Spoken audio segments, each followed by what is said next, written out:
Praise the lord, shalom, hallelujah, Jesus loves us so much. ఈరోజు పరిశుద్ధ గ్రంథం నుండి గెలటియన్స్ 6th చాప్టర్ 2nd వర్స్ని క్లెయిమ్ చేద్దాం. Carry each others burden.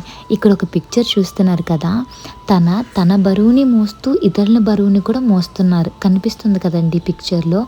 అలాగా మన భారాన్ని మోసుకుని ఇతరుల భారాన్ని కూడా మోయాలి. ఏ విధంగా అంటే, మనం బాధలో ఉన్నప్పుడు ఎదుటి వాళ్ళు వచ్చి వాళ్ళ బాధని ఎక్స్ప్లెయిన్ చేస్తున్నప్పుడు ఆ బాధని మనం వినాలి, పేషెన్స్తో విని ఆ భారాన్ని వేసే దగ్గర మనం కన్వే చేయాలండి. ఒకరి భారాల్ని మనం ఒకరు భరించాలి, అట్ ద సేమ్ టైం మనం వేసే దగ్గర ఎక్స్ప్లెయిన్ కూడా చేయాలి. మీరు అనుకోవచ్చు, నేనే బాధలో ఉన్న ఇతరుల భారాన్ని నేను ఎలా మోయగలను అని. చూడండి, మీ భారాన్ని మీరు ఎంతైతే మోసుకుని వేసే దగ్గర కన్వే చేస్తున్నారో, ఇతరుల భారాలు, ప్రేయర్ రిక్వెస్ట్లు మీరు ఏ విధంగా అయితే కన్వే చేస్తారో, అప్పుడు యేసయ్య మీ జీవితంలో ఇంకా త్వరగా రిప్లై ఇస్తారు. ఎందుకంటే మీరు మీ శ్రమ గురించే కాకుండా యేసయ్యలాగా అందరి గురించి మీరు ఆలోచిస్తున్నప్పుడు, మరి యేసయ్య మీ జీవితంలో ఇన్వాల్వ్ అయ్యి మీ జీవితంలో త్వరగా రిప్లైస్ ఇవ్వడం జరుగుతుంది.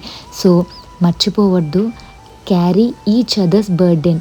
ఒకవేళ బర్డెన్ అంటే ఏంటండి, వాళ్ళ జీవితంలో ఉన్న భారాలు. సో మీ జీవితంలో ఏమైతే భారాలు ఉన్నాయో, డైలీ ప్రేయర్లో ఎలా అయితే మీ భారాలు యేసయ్యకి చెప్తున్నారో, కీర్తనలు 55:22 నీ భారం యెహోవా మీద మోపుము, ఆయన నిన్ను ఆదుకుంటారని ఉంటుంది కదండి.